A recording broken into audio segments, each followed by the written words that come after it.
Harley Davidson and the Marlboro Man. Must be a million of them. Nope, just one. Tremors. Let's see. Oh, not much here. But then I didn't expect I'd be having aliens for lunch. Earth Girls Are Easy. What do these three films have in common? Each is a picture that Roger or I, or maybe both of us, is kind of embarrassed to admit we like. You've probably had that experience yourself. Maybe you like Cannonball Run 2 and never told anyone. Well, we're telling. We're devoting our entire show to 10 such guilty pleasures, some good video rental ideas from this show, we think. And I'm Gene Siskel of the Chicago Tribune. And I'm Roger Ebert of the Chicago Sun-Times. My first guilty pleasure is a movie that didn't get many good reviews, but one of them was mine. It's She-Devil, a 1989 comedy. Gene, you're going to have 5 chances of your own that starred Meryl Streep as a flowery romance writer and Roseanne Arnold in her first movie role as an unflowery but very determined housewife. Arnold's husband, played by Ed Begley Jr., is an accountant who starts out by doing Streep's books and ends up by moving in with her. But Arnold will not concede defeat and sets about to destroy the happiness of the cheating couple. Andy. I found him! Hi, Daddy. Who let you in here, Garcia? Ruth, what the hell do you think you're doing? Andy, Nicola, this is your new home. I'm sure you'll be very happy here. I like Meryl Streep a lot in this movie because of the way she put on a completely phony, best-selling authoress personality and then allowed us to see the creep that lived underneath. And I like the way Roseanne Arnold just plowed straight ahead and did her best to destroy this woman who was trying to take away her husband. I don't know why so many people dislike She-Devil. Maybe all of that hostility on the screen made them uncomfortable, but if you give it a try on home video, you may find out it's better than you've heard. And I don't think you will, actually. I thought that Streep was okay. I didn't think it was anything special from her. Roseanne Arnold, I think, wasn't given a part really to do anything fresh except to have that one little note, straightforward. This movie is based on a series in Britain that is much more adventurous and much more risk-taking than this sort of standard Hollywood story of a mano-a-mano between these two women. And basically, there are a lot of good things. For example, how many wronged women have ever wanted to take their kids and say, okay, you want my husband?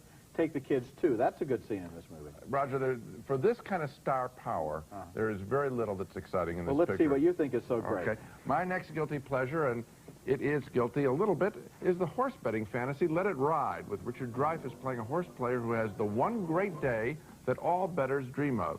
He can't lose. 3 to win. Let it ride. Are you sure you know what you're doing? I mean, of sound mind and all that? I'm not asking for a will. I'm asking for 48 $50 win tickets on the 3-horse in the 7th race. Dreyfuss is perfectly cast with all of his manic energy. Now, I like going to the racetrack myself, and I thought that would make it tougher for me to like Let It Ride because I would sit there and find all of the technical mistakes in the picture, but that wasn't my experience at all. I thought Let It Ride was funny and dreamy, and much to my surprise, I was pretty much alone as a film critic on that score. One more point. This picture has a very fresh, unpredictable ending, and I like the courage of that, too. I'm right. The other critics are wrong. Some of the critics are wrong. You're undoubtedly right, and I'm completely in the dark. I never saw this movie. I never heard of this movie. Did it open in theaters? It did open. Did it go straight to video? Let me tell you something what happened here. I think the picture, it did open, and people that I've seen at the racetrack, they all like it, and they think it's good. So if the subject interests you, either gambling or horses or things like that, I think it might be fun. Richard Dreyfuss, you would know. Yeah, well, I like Richard Dreyfuss. And I think this is the kind of part that he would be built to play. Was this while we were on vacation and you went to the movies for fun, or what? Maybe so. I think it was a summer because release. It certainly sank without any trace, and that's what this show is for, to give some of these movies another chance. Will you take a chance to see it? On your word? Maybe. Coming up next, more guilty pleasures, including Mickey Rourke and Don Johnson in a strange partnership. Well, he's Harley Davidson, and I'm the Marlboro Man. Continuing our special show on movies we're almost embarrassed to admit we like, here comes a major minority opinion from me in favor of Harley Davidson and the Marlboro Man, a modern-day Western with Don Johnson and Mickey Rourke playing a couple of drifters who join forces to rob a bank truck to get money for the owner of their favorite bar, which is under threat of foreclosure. Think fast.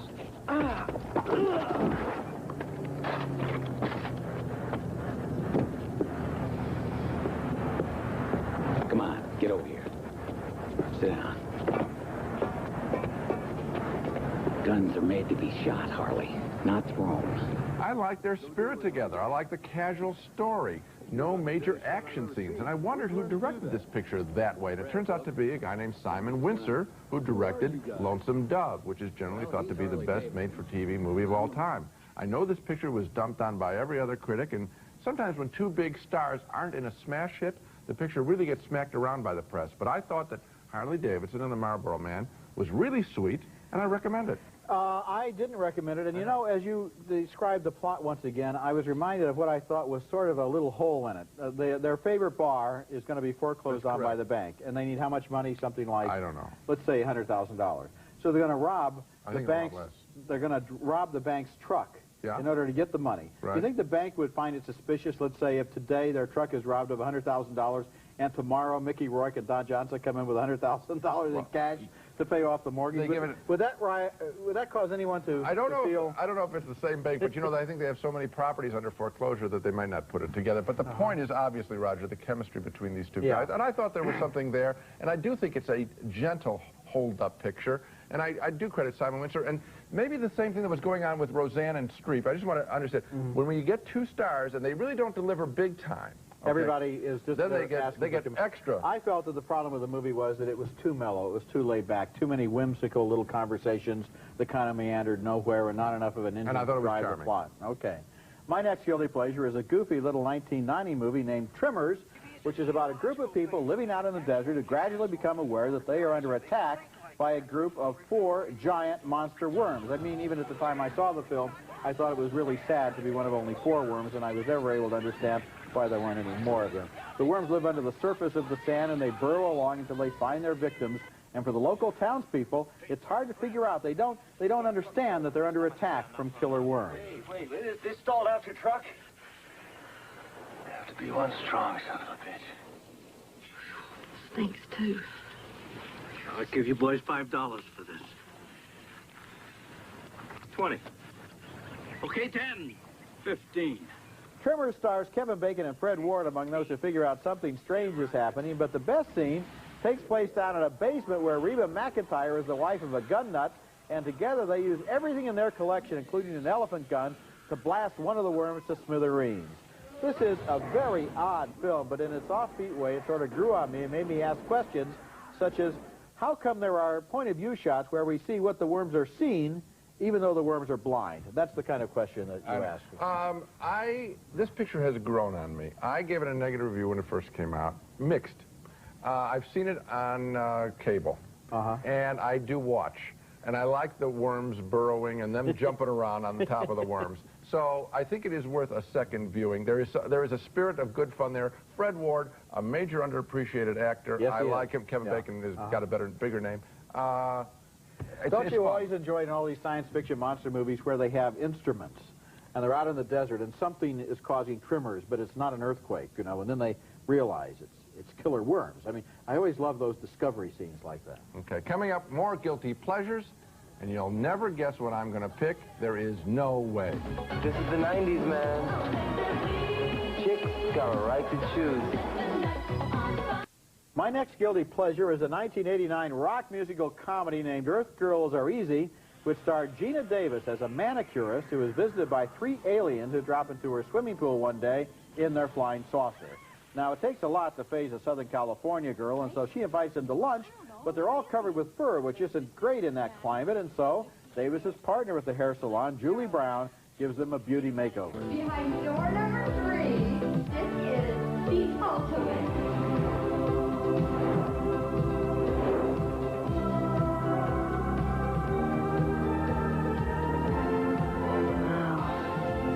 Earth Girls Are Easy is not a real deep and thoughtful film. You sure you want to go on a limb on that? It's not too deep and it's not too thoughtful. Okay. It's like one of those 1950s monster movies crossed with a John Waters comedy and an art director who's really into day-glow colors. But Gina Davis and Jeff Goldblum, who plays one of the aliens, have a lot of fun with the film, and the movie has the courage to be exactly what it is. Silly, dumb, stupid, goofy, superficial, lightweight, and charming. Well, Roger, here's my problem. I thought that the picture was obviously just what you said it was going to be, and it's like one of those, a movie that's intentionally bad to be good, like The Attack of the Killer Tomatoes. I thought that this picture was so obvious in what it was trying to do to be funky and funny that it didn't have the surprise of a truly offbeat picture. Well, I don't think it was trying to be bad. I think it was trying to be what it is, which is a good version of Earth Girls Are Easy. Okay. I don't think it was trying to be, like camp or something. Oh, yes, I absolutely think it was trying to be camp, and I rejected it on that basis. Okay, next movie, here's the one I was promising. Here's one that I really do feel guilty, or maybe just embarrassed. And the movie I'm about to recommend, a second time, we did it on our show 2 years ago, is Lambada. Yes, Lambada, based on the Brazilian dance craze. Maybe I'm a sucker for musicals. I was pretty much alone recently and enjoying Newsies. But Lambada, yes, Lambada. The story of, get this, a high school math teacher with a split personality. By day, he teaches rich kids. At night, he returns to his Latino roots and dances the Lambada.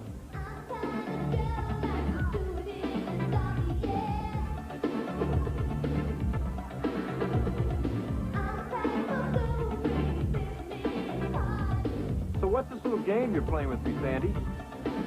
I just want to have fun. Why can't we have fun together? That's J. Eddie Peck as the teacher with Melora Hardin as his dance partner. And I thought they did have some chemistry, even though the dance scenes were not well shot. And the film concludes, most improbably, not with a dance contest, but with a math contest that the poor kids win. Let me tell you, until you've seen this, I haven't given away anything. You've got to see it to believe it. I saw it, I liked it, as goofy fun. You know, as I was watching this film, I wondered whether out in Hollywood there is an executive who believes that every movie that is about Latino people has to contain one dance scene and one math contest because he saw Stand and Deliver. But I must say, when I was watching Lambada, I really expected it to end with everybody dancing. Of course. And there's this trigonometry bee. I know. And then when they win it, the movie is over, and I sat there stupefied, looking at the screen, waiting for the final dance number to come along. I sat there stupefied, but with a silly grin on my face. It was, I think, a 10 o'clock show at night. Maybe this is some kind of insight to the way critics work, but, you know, when a picture isn't screened for us, and this picture, when the word on it was real bad, and you go to a screening late at night, and you're sitting there, you have not only do you have no expectations, you have low expectations. Yeah. And somehow in this kind of reverie, maybe this is why we love movies so much, that we're willing to give it a break, surrender. And then when we're not just blown out of our seats with boredom, we enjoy it. And that was the spirit that I had. And I've had this a couple of times where pictures, and it was Marlboro Man too, not screened for me. I go there and I say, this is not so bad. Okay, so that's a high recommendation from Mr. Siskel. He was not blown out of his seat with boredom, and he thought he would give the movie a break. I would really rush out and rent a movie on the basis of that. Yes, coming up next, a guilty pleasure about a blind swordsman who could cut a flying melon into 4 pieces just by hearing it move through the air. Continuing our special show called Guilty Pleasures on movies we're almost embarrassed to admit we like, my next choice doesn't require too much guilt. It's Blind Fury, a solid thriller about a blind man with kung fu skills. Rutger Hauer plays the blind, mild-mannered soul who will not be trifled with. Give him the first, gringo. What's going on here? Sorry. I'm so sorry. Oh, my God. Oh, that's pretty sharp. I think this film works on the that's neat level for people watching this movie, seeing him do a stunt, and then saying to a friend, that's neat. And I was all alone when I saw Blind Fury, and I still find myself saying, that's neat. The film sets itself up for a sequel, and I do hope we get one. You know, Gene, I can take kind of pride of authorship of this film because it was written by a guy named Charles Carner, who was my student at Columbia College in film class 15 years ago. And I'm sure that even then he already had the seeds of genius that is exhibited in Blind Fury. And you didn't put him out. Listen, I like this film too. Yeah. It is neat. It's kind of strange that this guy, and of course, all you'd have to do is play a radio real loud and you could completely confuse him. You wouldn't be able to hear everybody creeping up on him, but of course in a movie like this, they never do that. It's fun. I just picked Earth Girls Are Easy as a guilty pleasure starring Jeff Goldblum, and now here was another Jeff Goldblum movie that got some bad reviews, but not from me. It's The Tall Guy, a 1990 British comedy with Goldblum as the tall but usually silent half of a comedy team whose other member is short and unbearable.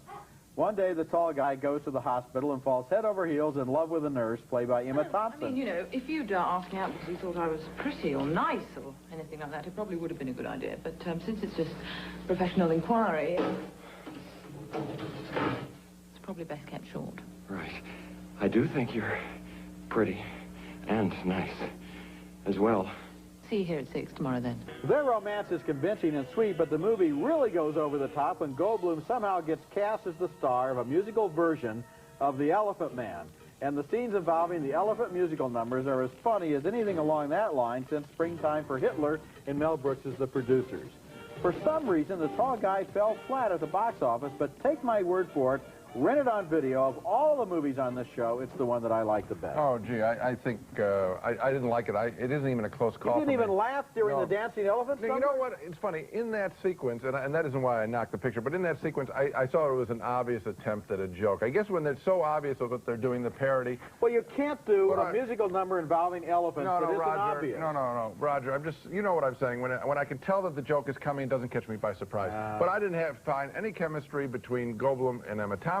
I thought that their slapstick was kind of badly done. I didn't like the picture at all. Okay, so this is Blind Fury. For people who are watching, this is the litmus test. Whether you like this movie, The Tall Man, better than Lambada. Okay, coming up next, more Send us guilty. your postcard. You bet. Coming up next, more guilty pleasures. 2 thrillers that are kind of sick. Establishment critics aren't supposed to like them.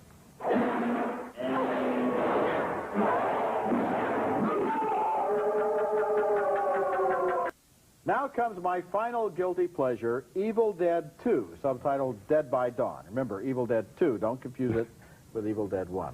In a horror and gore genre that consists mostly of trash, this is a movie with style and a real sense of humor. It takes place in a vacation cottage, I guess most movies do, out in the middle of the woods, where you don't have to pay any extras, and the visitors accidentally invoke the presence of horrifyingly vile creatures by opening up the Book of the Dead and making the mistake of reading that incantation that you're never supposed to read. The creatures attack from the woods, from the attic, from the basement, from the windows, and, of course, in the dark. In one of the movie's best scenes, the hero's hand is severed from his body, and it takes on a life of his own.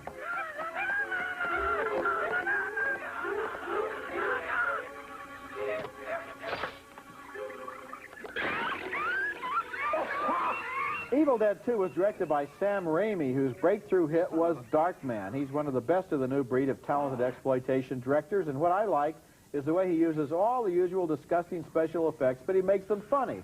The movie includes one hilarious point-of-view shot in which the Evil Dead monster, which we never see, crashes through the underbrush with relentless momentum, sweeping everything out of its way like an unstoppable juggernaut. Nothing can come between this creature and its quarry until suddenly it gets confused and stops. I really laughed at that shot. Okay. It was a shot that was funny. No dialogue, no characters. The shot was hilarious.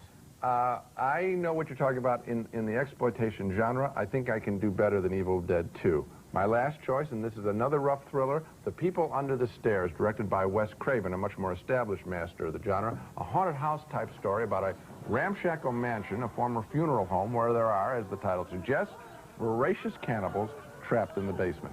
The house is run by an evil couple named Mother and Father, even though they are in reality brother and sister, so this is real sick. A nosy little kid enters the house and tries to rescue a trapped young girl.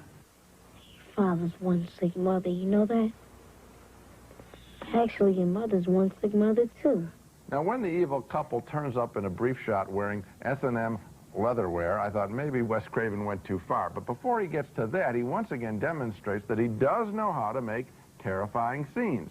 One critic even saw this film as a commentary on the Reagan era, with the leads calling each other Mommy and Daddy, and they keep the working class oppressed down below. That's clever, but The People Under the Stairs clearly works as a thriller, and so I'm not really that guilty in saying I enjoyed it, and you came real close in our review last year. As I think back over the film, one of the things that Craven does so well is to create the under the stairs and between the walls reality of that house. Yes. Because, of course, the little girl who escapes is always crawling through the tunnels, air ducts and so forth. She kind of reminds me of the little girl in Aliens, for that matter. So these are 10 films that people can rent, and after they rent them, they'll never watch this program again, right? They won't believe it. You said that of all of your pictures, that you think that the tall guy is the best? It's the most fun, yes. And Emma Thompson, who has done so much good work since then in movies like Dead Again and Howard's End, is terrific in this. I would say if you can handle a rough picture, an R-rated film, People Under the Stairs is the best of the group that I touted, and Blind Fury, I think we both agreed on, is Blind good. Fury is fun. It's a real sleeper. Don't forget Lambada.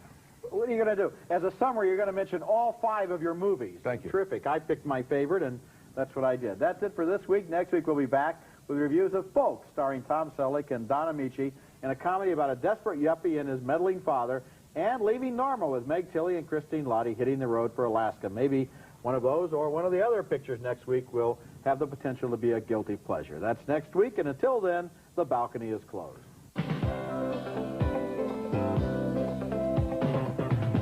More than just the time of day, fashion with many faces. For work, sport, and dress, Gitano watches what watch style is. New Kraft-free Peppercorn Ranch. So good it's anything but the same old grind. If it tastes too good to be fat-free, it's Kraft-free.